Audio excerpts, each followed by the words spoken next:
ऐश अपने तीसरे और चौथे पोकेमॉन यानी कि म्यूटू और ड्रैकुनोस को एक साथ बाहर निकाल देता है और अब वो यूज करता है फ्यूजन फिनोमिना का, जिससे म्यूटू और ड्रैकुनोस फ्यूज होना स्टार्ट हो जाते हैं। उनकी बॉडी ग्लो करने लगती है और वो पहले से कहीं ज्यादा बड़े हो जाते हैं और फाइनली फ्यूज हो जाते हैं ड्रैकू में। अनाउंसर कहता है कि ऐश ने अपना इकलौता फिनोमिना यूज कर लिया है जो कि फ्यूजन फिनोमिना है।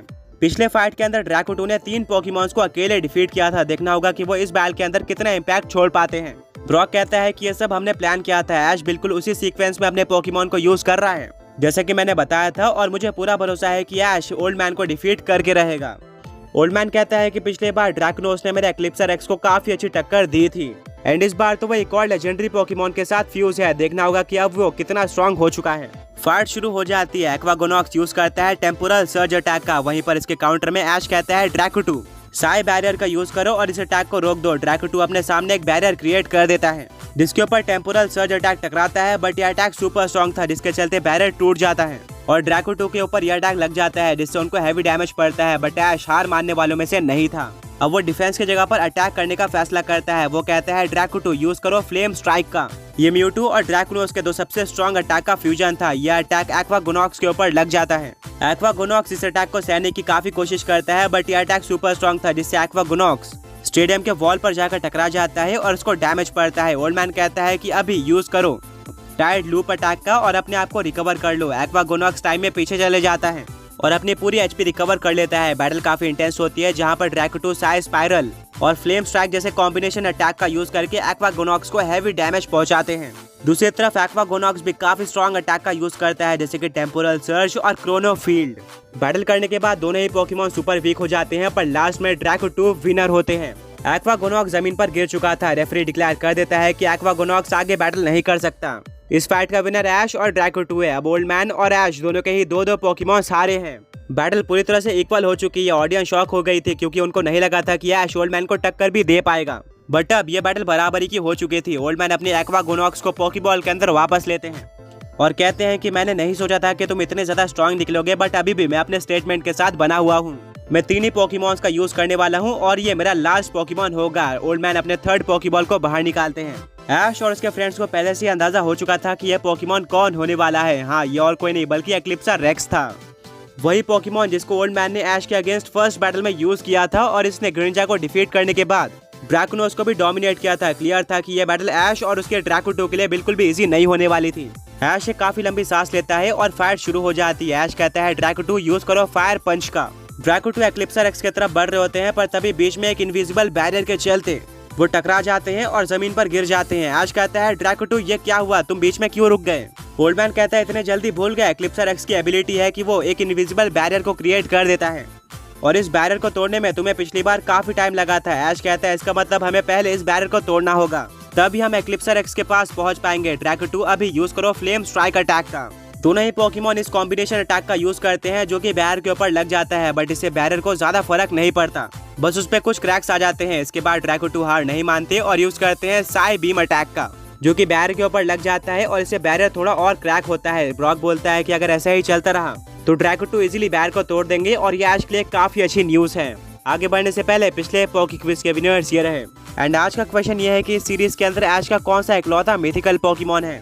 ड्रैकू बैरियर को तोड़ने में पूरी तरह से बिजी थे बट इसी का फायदा उठाते हुए एक्लिप्सर एक्स काफी सारे ग्रेविटी टाइप अटैक्स का यूज करता है जो कि ड्रैकू के ऊपर लग जाते हैं और उनको हैवी डैमेज पड़ता है। ड्रैकू पूरी कोशिश करते हैं बैरियर को तोड़ने के, पर दूसरी तरफ से एक्लिप्सर एक्स भी अटैक करते जाता है जिससे उनको मुश्किलें आ रही थी। एंड में एक सुपर स्ट्रॉन्ग फायर पंच अटैक का यूज करके फाइनली ड्रैकू बैरियर को तोड़ देते हैं, पर इतने में ही एक्लिप्सर एक्स इवेंट कोलैप्स अटैक का यूज कर देता है जो कि ड्रैकू के ऊपर लगता है जो कि पहले से ही काफी वीक थे और इस अटैक के चलते ड्रैकू जमीन पर गिर जाते हैं और 2 अलग अलग पोकेमॉन में बढ़ जाते हैं, यानी कि उनका फिनोमिना रिवर्स हो चुका था और वो हार गए थे। रेफरी डिक्लेयर कर देता है कि ड्रैकू आगे बैटल नहीं कर सकते। इस फाइट का विनर ओल्ड मैन और एक्लिप्सर एक्स है, यानी कि ओल्ड मैन ने फाइनली अपना कमबैक कर दिया है। अब ऐश के 4 पोकेमॉन हार चुके हैं, वहीं पर दूसरी तरफ ओल्ड मैन के सिर्फ 2 पोकेमॉन हारे हैं। ओल्ड मैन के स्टेटमेंट के अकॉर्डिंग अब ओल्ड मैन के पास 1 पोकेमॉन बचा हुआ है, वहीं पर ऐश के पास 2 पोकेमॉन बचे हैं।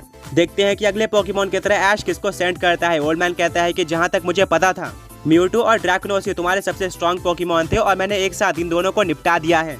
अब तुम्हारे पास 2 वीक पोकेमॉन्स बचे हुए होंगे, इसका मतलब बैटल पूरी तरह से मेरे हाथ में आ चुकी है। ऐश काफी डिसअपॉइंटेड होता है और वो अपने ड्रैकू को पोकेबॉल के अंदर वापस लेकर बोलता है कि तुम दोनों ने काफी अच्छा काम किया, तुम्हारा कोऑर्डिनेशन कमाल का था और एक रेयर टाइपिंग के पोकेमॉन को डिफीट करना बिल्कुल भी आसान बात नहीं है। अब मेरे पास आगे की स्ट्रेटेजी रेडी है। सभी लोग सोच रहे होते हैं कि ऐश अपने नेक्स्ट पोकेमॉन की तरह किसको यूज करेगा। सभी लोगों ने एक्सपेक्ट किया था कि अब ऐश के पास चार्जार्ड और गेंजा बचे हुए हैं, बट ऐश अपने 5वें पोकेमॉन की तरह लूनारा को सेंड कर देता है। सभी लोग शॉक हो जाते हैं और कमेंटेटर बोलता है कि ऐश का 5वां पोकेमॉन लूनारा है। इसका मतलब ऐश के पोकेमॉन टीम में उसके 2 स्ट्रॉन्गेस्ट पोकेमॉन यानी कि चार्जार्ड और गेंजा में से कोई एक नहीं है। पूरी ऑडियंस बात करने लगती है। कुछ ट्रेनर्स के अकॉर्डिंग ऐश ने ये काफी बड़ा ब्लंडर कर दिया था, क्योंकि ये दोनों पोकेमॉन शायद एक्लिप्सर एक्स को कुछ टक्कर दे सकते थे, पर लूनारा इनके मुकाबले काफी वीक है। उनके अकॉर्डिंग ऐश को लूनारा को चूज नहीं करना चाहिए था। ओल्ड मैन कहता है कि वाह, एक लूनारा, ये कैट्रो पोकेमॉन है और अब एक्लिप्सर एक्स इसको पूरी तरह से डिस्ट्रॉय करने वाला है। ऐश अपने फिस्ट को बंद करता है और कहता है कि मैं एक्लिप्सर एक्स को फेस करने के लिए पूरी तरह से रेडी हूँ। फाइनली फाइट शुरू हो जाती है। लूनारा यूज करता है मून ब्लास्ट अटैक का, जो कि एक्लिप्सर एक्स के ऊपर लग जाता है, पर उसको कोई भी डैमेज नहीं पड़ता, जिससे सारी ऑडियंस ऐश को क्रिटिसाइज करना स्टार्ट कर देती है कि उसको लूनारा को चूज नहीं करना चाहिए था। ऐश के फैंस भी काफी डिसअपॉइंटेड हो जाते हैं। उन्होंने एक्सपेक्ट नहीं किया था कि ऐश अपने गेंजा और चार्जार्ड को बाहर कर देगा, पर ऐश के पास कुछ और ही प्लान्स थे। ओल्ड मैन कहता है कि एक्लिप्सर एक्स चलो इस वीक पोकेमॉन को एक ही अटैक में डिफीट करते हैं। अभी इवेंट कोलैप्स अटैक का यूज करो। ये एक super strong gravity type attack था, जिससे लूनारा के नीचे ग्रेविटी वोर्टेक्स खुल जाता है और लूनारा अंदर खींचना स्टार्ट हो जाता है। लूनारा उस वोर्टेक्स से बाहर निकलने की पूरी कोशिश करता है, पर वो वोर्टेक्स धीरे धीरे करके लूनारा की हेल्थ खींचते जाता है। उस वोर्टेक्स का फोर्स काफी ज्यादा था और फाइनली वो वोर्टेक्स लूनारा की पूरी एचपी खींच लेता है, जिससे लूनारा जमीन पर गिर जाता है। रेफरी वेट करता है ये देखने के लिए कि लूनारा वापस खड़े हो सकता है या फिर नहीं, पर लूनारा की तरफ से कोई भी रिस्पॉन्स नहीं आता है, यानी कि एक्लिप्सर एक्स ने सिर्फ एक अटैक का यूज करके लूनारा को डिफीट कर दिया था। रेफरी डिक्लेयर कर देता है कि लूनारा आगे बैटल नहीं कर सकता, यानी कि ऐश के 5 पोकेमॉन हार चुके हैं और अब ओल्ड मैन और ऐश दोनों के पास ही उनका लास्ट पोकेमॉन बचा हुआ है। अनाउंसर पूरी एनर्जी के साथ कहता है कि ओल्ड मैन ऐश को पूरी तरह से डोमिनेट कर रहा है। ओल्ड मैन के फैंस काफी खुश होते हैं और सेलिब्रेट कर रहे होते हैं, वहीं पर ऐश के फैंस काफी डिसअपॉइंटेड होते हैं।